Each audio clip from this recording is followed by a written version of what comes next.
Income Store live video stream every morning at 560theanswer.com. This is Chicago's Morning Answer with Dan Proft and Amy Jacobson on AM 560. The Answer.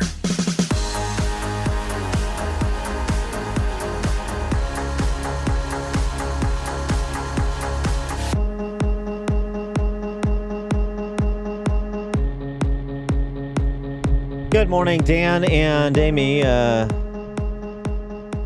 We played commentary from Fox Chicago General Manager and Vice President Dennis Welsh yesterday on Illinois state pension funds and debt, City of Chicago pension funds and unfunded liabilities and debt, and the taxation that is along with the unfunded liabilities, because you're conferring benefits you can't finance, that is driving people out of this state.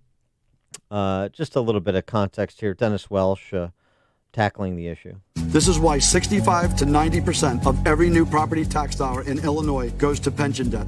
There is nothing progressive about this. It's just bad business, a complete ripoff of taxpayer dollars, and absolutely unsustainable. Of course, we need to do the right thing by honoring our current retirement pension commitments. But we must change the pension clause as it relates to guaranteed cost of living increases and structurally change the pension system moving forward. It's just simple math and common sense. Unfortunately, Madigan has already shown he would rather destroy the financial futures of taxpayers than change the pension clause. So our only hope now is our new governor and new mayor. So far, J.B. Pritzker and Lori Lightfoot are siding with Madigan instead of taxpayers by saying they have no interest in changing the Constitution. And it's not just them, and it's not just Chicago. We brought you this story last year just to provide some local context to this, local examples. And let me suggest something to you. Wherever you live, go check it out. Or I can send you the profile on your community. And it won't be dissimilar from what I'm about to tell you about the city of Harvey, which I told you last year, and the city of East St. Louis. This is a 2018 story we reported here. City of Harvey taxpayers paid out nearly $25 million in pension benefits to 42 retired firefighters who contributed a collective $1.14 million to the retirement fund. It's such a joke. The math doesn't add up. Of the 42 Harvey firefighter retirees, 24 contributed nothing to their pensions. Those retirees have received $17 million in benefits. The 18 who did contribute saved an average of $63,000 and received an average benefit of $408,000. This is one of the poorest communities in Cook County, one of the poorest and most corrupt communities in the state, in the region. Last year, 2017, Harvey property taxpayers contributed $1.85 million to subsidize the city's fire pension fund, which earned just $584,000 in investment returns while paying out $2.12 million in benefits. $584,000 in investment returns, $2.12 million paid out in benefits. See how that's difficult to make work? And here's how you're making it work, because the IMRF, the Illinois Municipal Retirement Fund, requires that municipalities make the appropriate pension contributions on an annualized basis, the way that the state does not. So what happens? Now you have a law that allows the comptroller's office to intercede if you're a municipality not making your required pension contribution, and direct funds that your municipality would otherwise receive from the state to only finance pensions, your required pension contribution. Well, how can those towns survive? Well, precisely. This is Dennis Welsh talking about 65 to 90 cents on every dollar, property tax dollar, going to pensions. You can't survive. So what do? You lay people off and you cut services. Right, which Harvey did, Midlothian did that, Dalton. All over the state. East St. Louis. Oh, I can't even imagine what they're going through. City of East St. Louis taxpayers have paid out nearly $36 million in pension benefits to 53 retired firefighters who contributed a collective $2.38 million to their fund. $2.38 million collectively, $36 million in benefits collectively. Of the 53 East St. Louis fire retirees, 20 contributed zero.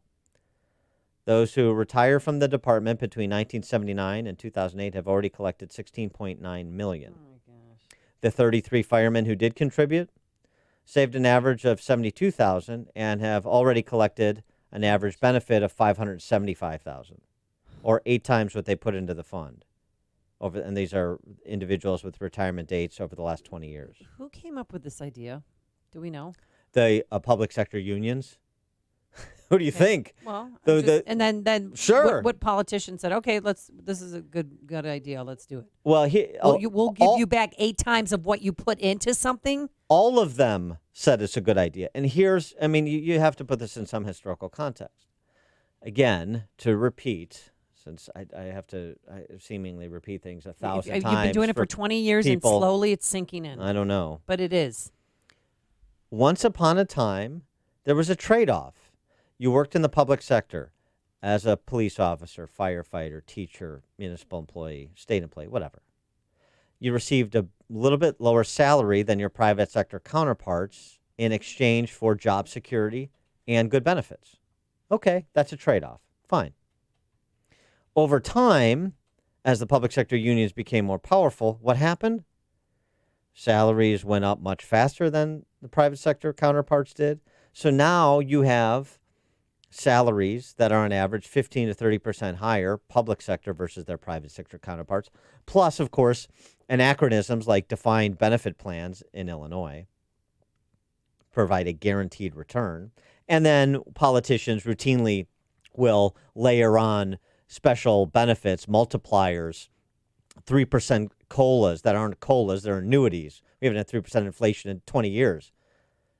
In order to curry favor with the political union bosses who finance their campaigns.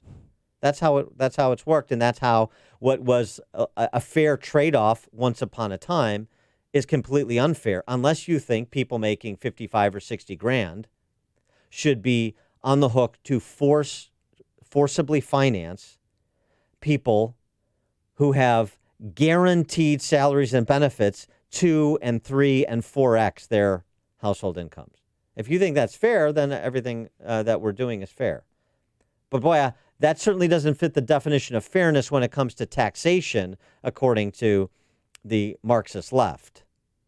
But for some reason, it's fair when it comes to financing benefit levels. I'm a little bit confused by that. And this is the backdrop of why Illinois is the worst governed state in the history of America, financially. And speaking of financially, Truth in Accounting has a new state-by-state report on the states that are doing well and have some positive balances, and the states that are doing horrifically and are death spiraling and forcing people to flee like it's on fire. That would be Illinois. For more on this report, we're pleased to be joined by Sheila Weinberg, founder and CEO of Truth in Accounting. Sheila, thanks for joining us. Appreciate it. Hey, thanks for having me on, Dan. The good news is we beat out Connecticut, and now we're 49th. Last year we were 48th. Now we're just going down. Since 2009, we've been doing this study for 10 years, and in 2009, the state's debt was $120 billion. Now we've almost doubled that to $223 billion. So we just continue to go down this death spiral.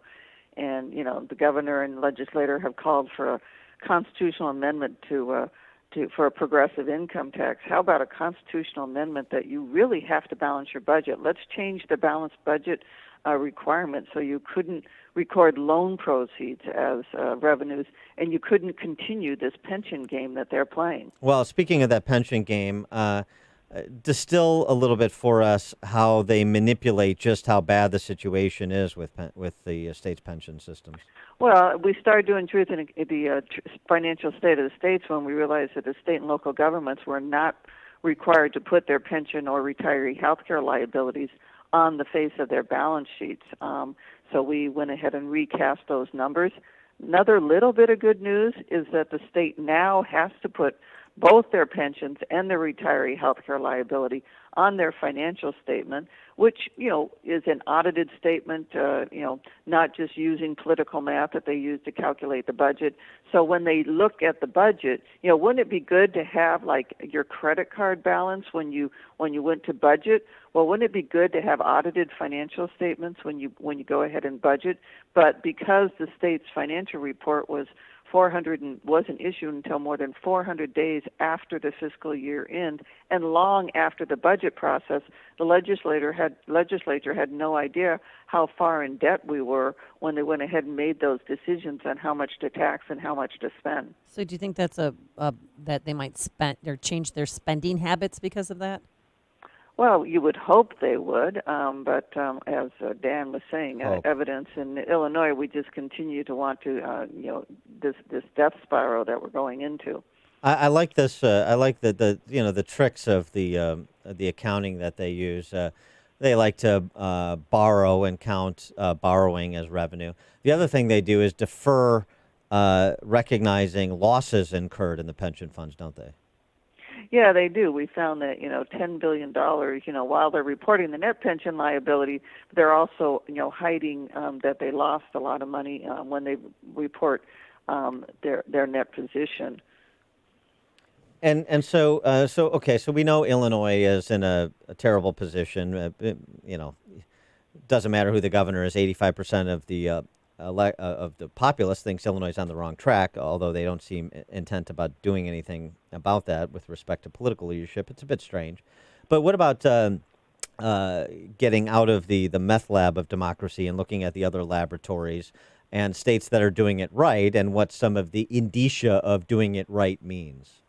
Well, we did find, our top five sunshine states. We have states that are actually ahead of the game. Alaska, has more than $74,000 available for each taxpayer.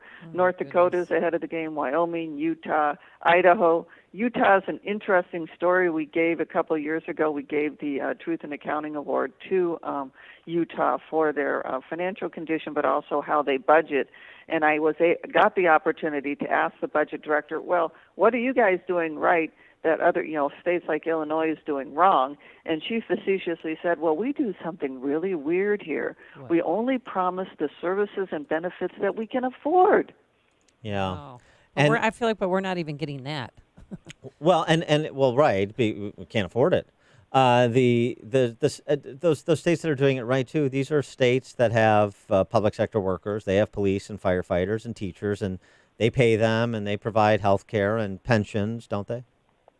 Yeah, and you were talking about them, and with the balanced budget requirement, you were saying, well, there was this deal where, you paid the employees less in the beginning, but they got pensions. Well, that was part of skirting the intent of the balanced budget requirement, because the salaries had to be included in the balanced budget calculation, but these things that we deferred into the future didn't have to be included. If you change the wording of the Constitution to make it so you had to include the true cost in your balanced budget calculation, then we wouldn't be in this mess.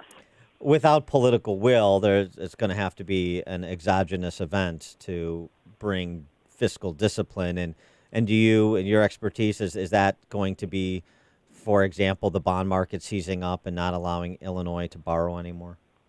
The bond market seizing up, or the vendors of the state getting so frustrated. For example, when we went through the budget crisis, the hospitals and the doctors threatened to go to federal court and sue the state to get paid, because under the Affordable Care Act, they have to be paid within 90 days, and they're not getting paid that much. So now let's say they go to federal court and say, hey, we need to get paid. Well, that puts everybody else in the back seat of not getting paid. Mm-hmm. Or we might not even have enough cash on hand, which the comptroller's just playing this cash game of, I only have $100, but I have to pay, $10,000 of bills. Well, maybe they don't even have enough to pay the hospitals and doctors in 90 days. So then the feds, what would the federal courts do? Who knows? Do we really want maybe the federal courts would come in and start running the state's finances. She is Sheila Weinberg, founder and CEO of Truth in Accounting. Check out their new state-by-state report. Gives you a picture on each state's financial condition, you can look at Illinois and then look at a state you might actually